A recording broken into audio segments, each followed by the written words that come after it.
शांति। प्यारे बाबा के आज 5 तारीख के महावाक्य हैं। बाबा आज हम बच्चों को अंत मते सो गति का रहस्य समझा रहे हैं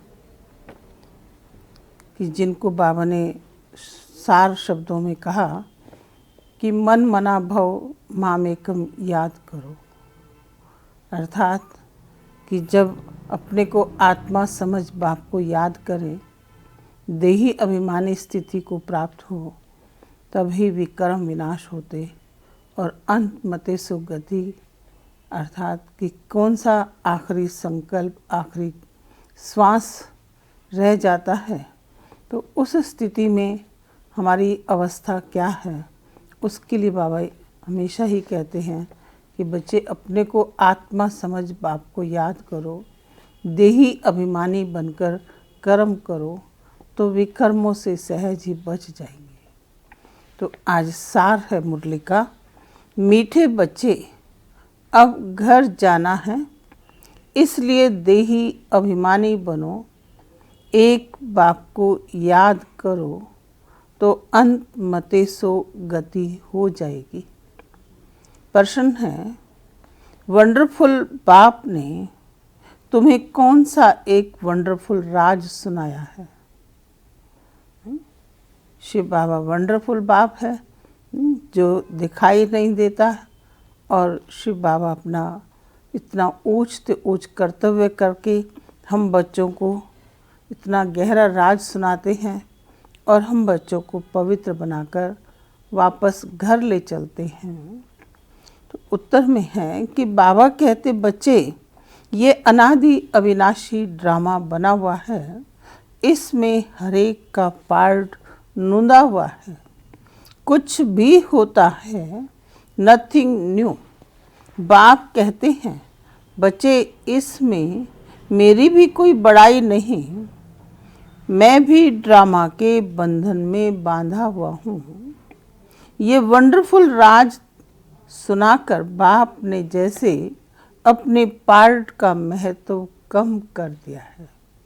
निरहंकारी बाप है ना, तो इसलिए बाबा कहते कि मैं भी ड्रामा के बंधन में बंधा हुआ हूँ और मैं भी समय से पहले ना कोई कर्तव्य कर सकता हूँ, समय आने पर ही बाप को आना पड़ता और हम बच्चों को पावन बनाकर घर ले जाने का राज समझाता। गीत है कि आखिर वह दिन आया आज। ओम शांति। मीठे मीठे रूहानी बच्चे ये गीत गा रहे हैं। बच्चे समझते हैं कि कल्प बाद फिर से हमको धनवान, हेल्दी और वेल्दी बनाने, पवित्रता, सुख, शांति का वर्षा देने बाप आते हैं। ब्राह्मण लोग भी आशीर्वाद देते हैं ना कि आयुष्मान भव, धनवान भव, पुत्रवान भव। तुम बच्चों को तो वर्षा मिल रहा है, आशीर्वाद की कोई बात नहीं। बच्चे पढ़ रहे हैं, जानते हैं कि 5000 वर्ष पहले भी हमको बाप ने आकर मनुष्य से देवता, नर से नारायण बनने की शिक्षा दी थी। बच्चे जो पढ़ते हैं वह जानते हैं हम क्या पढ़ रहे हैं, पढ़ाने वाला कौन है। उनमें भी नंबरवार पुरुषार्थ अनुसार जानते हैं। ये तो कहेंगे ही कि हम बच्चों को मालूम है ये राजधानी स्थापन हो रही है, व डिटी किंगडम स्थापन हो रही है। आदि सनातन देवी देवता धर्म की स्थापना हो रही है। पहले शूद्र थे, फिर ब्राह्मण बने, फिर देवता बनना है। दुनिया में किसी को यह पता नहीं है कि हम शूद्र वर्ण के हैं। तुम बच्चे समझते हो, यह तो सत्य बात है। बाप सत्य बताकर सचखंड की स्थापना कर रहे हैं। सतयुग में झूठ, पाप आदि कुछ भी नहीं होता। कलयुग में ही अजामिल पाप आत्माएं होती हैं। ये समय बिल्कुल रौरव नर्क का ही है। दिन प्रतिदिन रौरव नर्क दिखाई पड़ेगा। मनुष्य ऐसा ऐसा कर्तव्य करते रहेंगे जो समझेंगे बिल्कुल ही तमो प्रधान दुनिया बनती जा रही है। इसमें भी काम महाशत्रु है। कोई मुश्किल पवित्र शुद्ध रह सकता है। आगे फकीर लोग कहते थे कि ऐसा कलयुग आएगा जो 12-13 वर्ष की बच्चा पैदा करेंगी। अब वह समय है। कुमार कुमारियां आदि सब गंध करते रहते हैं। जब बिल्कुल ही तमो प्रधान बन जाते हैं तब बाप कहते हैं मैं आता हूँ, मेरा भी ड्रामा में पार्ट है, मैं भी ड्रामा के बंधन में बंधा हुआ हूँ। तुम बच्चों के लिए कोई नई बात नहीं है। बाप समझाते हैं, चक्र लगाया, नाटक पूरा होता है। अब बाप को याद करो तो तुम सतो प्रधान दुनिया के मालिक बन जाएंगे। कितना साधारण रीति समझाते हैं। बाप कोई अपने पार्ट को इतना महत्व नहीं देते हैं। ये तो मेरा पार्ट है, नई बात नहीं। हर 5000 वर्ष बाद मुझे आना पड़ता है। ड्रामा में मैं बंधाईमान हूँ। आकर तुम बच्चों को बहुत सहज याद की यात्रा बताता हूँ। अंत मते सो गति, वह इस समय के लिए ही कहा गया है। ये अंत काल है ना। बाप युक्ति बताते हैं कि माम एकम याद करो, सतो प्रधान बन जाएंगे। बच्चे भी समझते हैं कि हम नई दुनिया के मालिक बनेंगे। बाप घड़ी घड़ी कहते हैं नथिंग न्यू। एक जिन की कहानी सुनाते हैं ना, उसने कहा कि काम दो तो कहा कि सीढ़ी उतरो और चढ़ो। बाप भी कहते हैं ये खेल भी उतरने और चढ़ने का है। पतित से पावन, पावन से पतित बनना है। ये कोई डिफ़िकल्ट बात नहीं है बहुत सहज। परंतु युद्ध कौन सी है, ये न समझने के कारण शास्त्रों में लड़ाई की बात लिख दी है। वास्तव में माया रावण पर जीत पाना तो बहुत बड़ी लड़ाई है। बच्चे देखते हैं हम घड़ी घड़ी बाप को याद करते हैं, फिर याद टूट जाती है। माया दीवा बुझा देती है। इस पर गुल पकावली की भी कहानी है। बच्चे जीत पाते हैं, बहुत अच्छे चलते हैं, फिर माया आकर दीवा बुझा देती है। बच्चे भी कहते हैं कि बाबा माया के तूफान तो बहुत आते हैं। तूफान भी अनेक प्रकार के बच्चों के पास आते हैं। कभी कभी तो ऐसा तूफान जोर से आता है जो 8-10 वर्ष के पुराने बच्चे अच्छे झाड़ भी गिर पड़ते हैं। बच्चे जानते हैं कि वर्णन भी करते हैं, अच्छे माला के दाने थे, आज है ही नहीं। ये भी मिसाल है। कौन सा? गज को ग्रह ने खाया। यह है माया का तूफान ना। मतलब अच्छे पुराने बच्चों को भी माया हप कर लेती है। तो इसलिए बाबा ने कहा कि ये है कि गज को ग्रह ने खाया। तो माया का तूफान है बच्चों के सामने।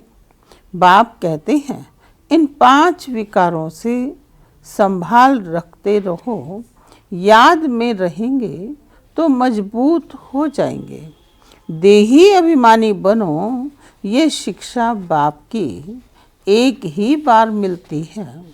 ऐसा कभी और कोई कहेंगे नहीं कि तुम आत्म अभिमानी बनो। सतयुग में भी ऐसा नहीं कहेंगे। नाम रूप देश काल सब याद आता ही है।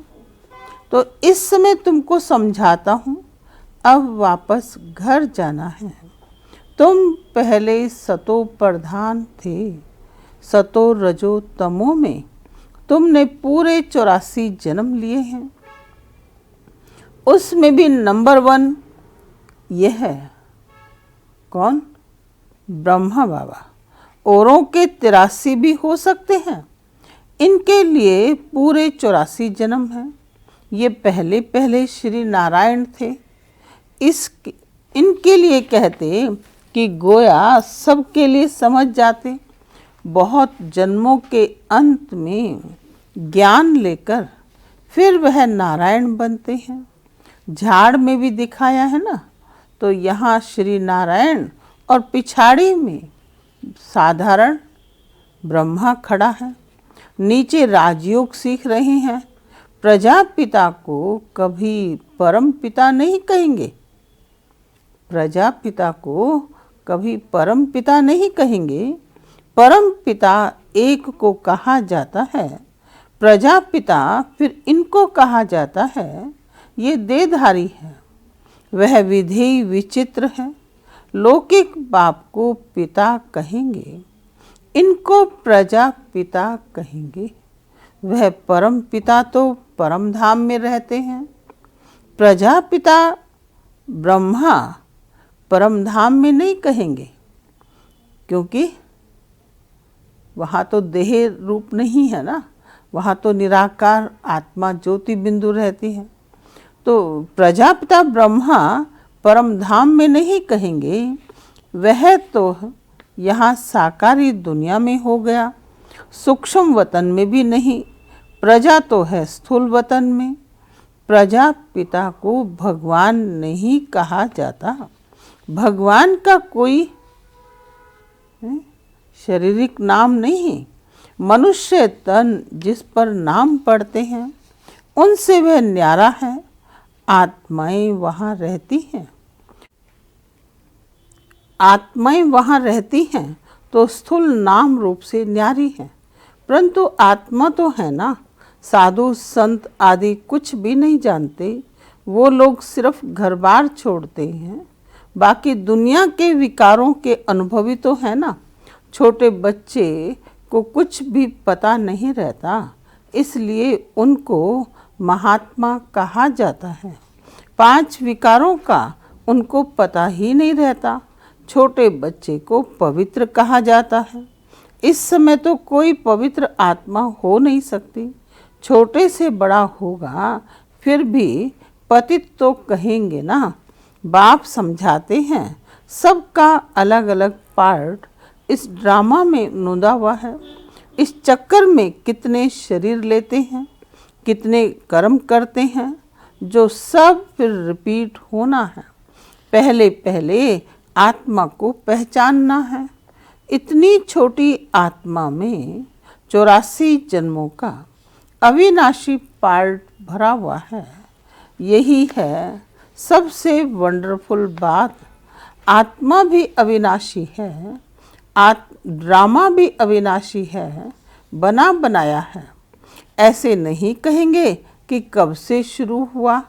कुदरत कहते हैं ना, आत्मा कैसी है, यह ड्रामा कैसा बना हुआ है, इसमें कोई कुछ भी कर नहीं सकता। जैसे समुद्र अथवा आकाश का अंत नहीं निकाल सकते। ये अविनाशी ड्रामा है। कितना वंडर लगता है।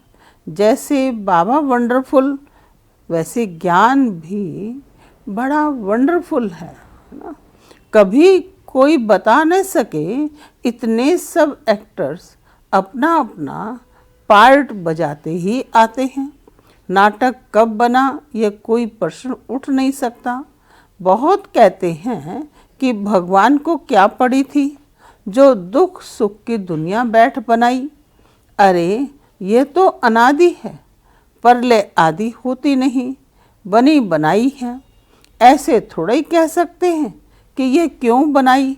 आत्मा का ज्ञान भी बाप तुमको तब सुनाते हैं जब समझदार बनते हो, तो तुम दिन प्रतिदिन उन्नति को पाते रहते हो। पहले पहले तो बाबा बहुत थोड़ा थोड़ा सुनाता था, वंडरफुल बातें थी, फिर भी कशिश तो थी ना। उसने खींचा, भट्टी की भी कशिश थी। शास्त्रों में फिर दिखाया है, कृष्ण को कंसपुरी से निकाल ले गए। अब तुम जानते हो कंस आदि तो वहाँ होते ही नहीं। गीता महाभारत, गीता भागवत महाभारत ये सब कनेक्शन रखते हैं, है तो कुछ भी नहीं। समझते हैं कि यह दशहरा आदि तो परंपरा से चला आता है। रावण क्या चीज़ है यह भी कोई जानते नहीं। जो देवी देवता थे वह नीचे उतरते उतरते पतित बन गए। रड़ियाँ भी यह मारते हैं। जो जास्ती पतित बने हैं इसीलिए पुकारते भी हैं, हे पतित पावन। ये सब बातें बाप ही बैठ समझाते हैं। सृष्टि चक्र के आदि मध्य अंत को और कोई नहीं जानते। तुम जानने से चक्रवर्ती राजा बन जाते हो। त्रिमूर्ति में लिखा हुआ है, ये तुम्हारा ईश्वरीय जन्म सिद्ध अधिकार है। त्रिमूर्ति चित्र के नीचे लिखा हुआ है कि ब्रह्मा के द्वारा शिव बाबा हमको वर्षा देते हैं विष्णुपुरी अर्थात स्वर्ग का। तो इसलिए उसमें लिखा है कि ये तुम्हारा ईश्वरीय जन्म से अधिकार है। ब्रह्मा द्वारा स्थापना, शंकर द्वारा विनाश, विष्णु द्वारा पालना। विनाश भी जरूर होना है। नई दुनिया में बहुत थोड़े होते हैं। अभी तो अनेक धर्म हैं। समझते हैं कि एक आदि सनातन देवी देवता धर्म है नहीं, फिर जरूर वह एक धर्म चाहिए। महाभारत भी गीता से संबंध रखती है। ये चक्र फिरता रहता है, एक सेकंड भी बंद नहीं हो सकता।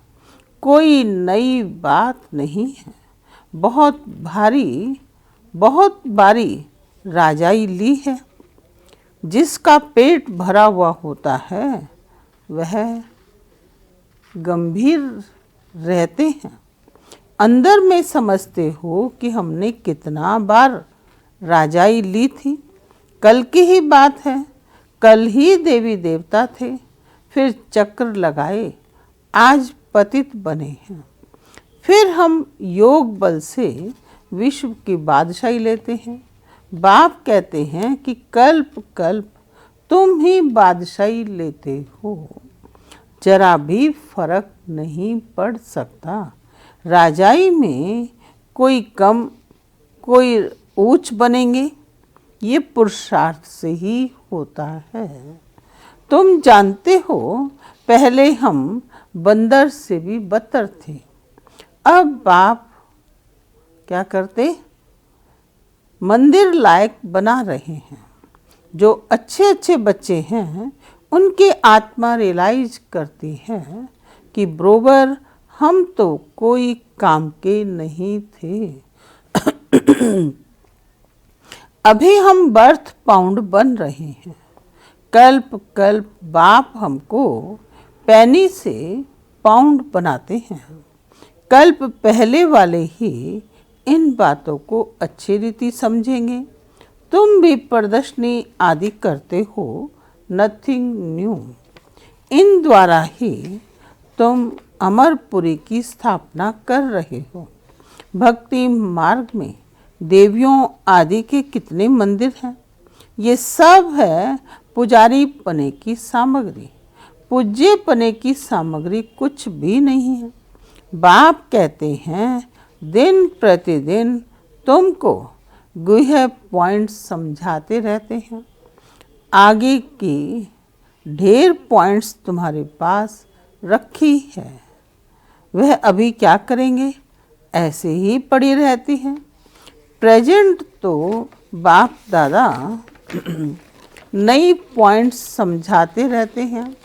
आत्मा इतनी छोटी सी बिंदी है, उनमें सारा पार्ट भरा हुआ है। ये पॉइंट कोई आगे वाली कॉपियों में थोड़ा ही होगी, जो चल चुका है ज्ञान, बाबा सुना चुके हैं। बाबा कहते आज जो पॉइंट बाबा दे रहे हैं वो आगे वाली कॉपियों में थोड़ा ही होगी। फिर पुरानी पॉइंट्स को तुम क्या करेंगे, पिछाड़ी की रिजल्ट ही काम आती है। बाप कहते कल्प पहले भी तुमको ऐसे ही सुनाया था। नंबरवार पढ़ते रहते हैं, कोई सब्जेक्ट में नीचे ऊपर होते रहते हैं। व्यापार में भी ग्रहचारी बैठती है, इसमें हार्ट फेल नहीं होना होता है। फिर उठकर पुरुषार्थ किया जाता है। मनुष्य दिवाला निकालते हैं, फिर धंधा आदि कर बहुत धनवान बन जाते हैं। यहाँ भी कोई विकार में गिर पड़ते हैं, फिर भी बाप कहेंगे अच्छी रीति पुरुषार्थ कर ऊंच पद पाओ, फिर से चढ़ना शुरू करना चाहिए। बाप कहते हैं गिरे हो फिर चढ़ो। ऐसे बहुत हैं, गिरते हैं तो फिर चढ़ने की कोशिश करते हैं। बाबा मना थोड़ा ही करेंगे। बाप कहते हैं ऐसे भी बहुत आएंगे। बाप कहेंगे कि पुरुषार्थ करो, फिर भी कुछ ना कुछ मददगार तो बन जाएंगे ना। ड्रामा प्लान अनुसार ही कहेंगे। बाप कहेंगे अच्छा बच्चे अब तृप्त हुए, बहुत गोते खाए, अब फिर से पुरुषार्थ करो। बेहद का बाप तो ऐसे कहेंगे ना। बाबा के पास कितने आते हैं मिलने, कहता हूँ बेहद के बाप का कहना नहीं मानेंगे, पवित्र नहीं बनेंगे तो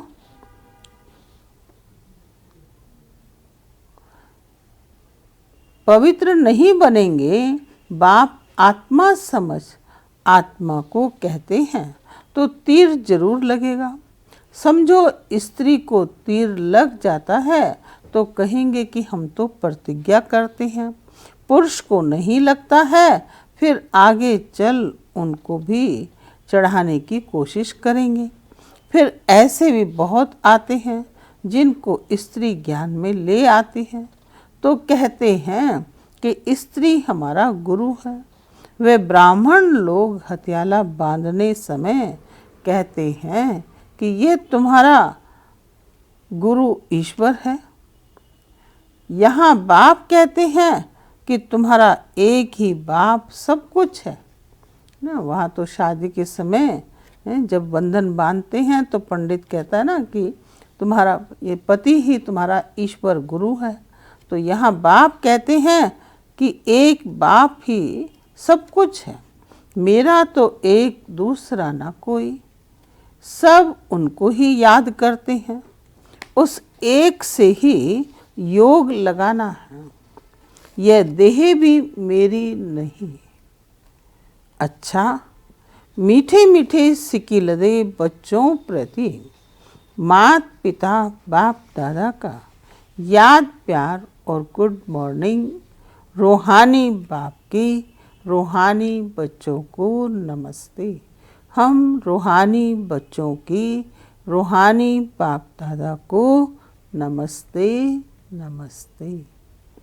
तो आज बाबा हम बच्चों को पाठ पक्का करा रहे हैं कि बच्चे घर चलना है तो स्तूप प्रधान बनना है ना। तो स्तूप प्रधान बनने के लिए देही अभिमानी होने को आत्मा समझ बाप को याद करना है, तभी आत्मा स्तूप प्रधान बनकर बाप के साथ घर चल सके। अंत मतेसो गति का गायन है ना। तो अभ्यास करते रहेंगे आत्मा समझने का, तो अंतिम सेकंड सुहेला हो जाता है। क्योंकि कहते भी हैं कि जीवन भर अभ्यास होता है तो अंत मते सो गति का पुरुषार्थ कर पाते हैं, क्योंकि अंतिम घड़ी जो है सेकंड का ही पेपर है कि मन बुद्धि कहाँ अटक जाए, कहाँ भटक जाए। उसके लिए लंबे समय का अभ्यास हम पहले से ही करते रहें तो अंत सुहेला हो जाए, अंत मते सो गति हो जाए, तो बाप के साथ सहज ही अपने घर चल सकेंगे।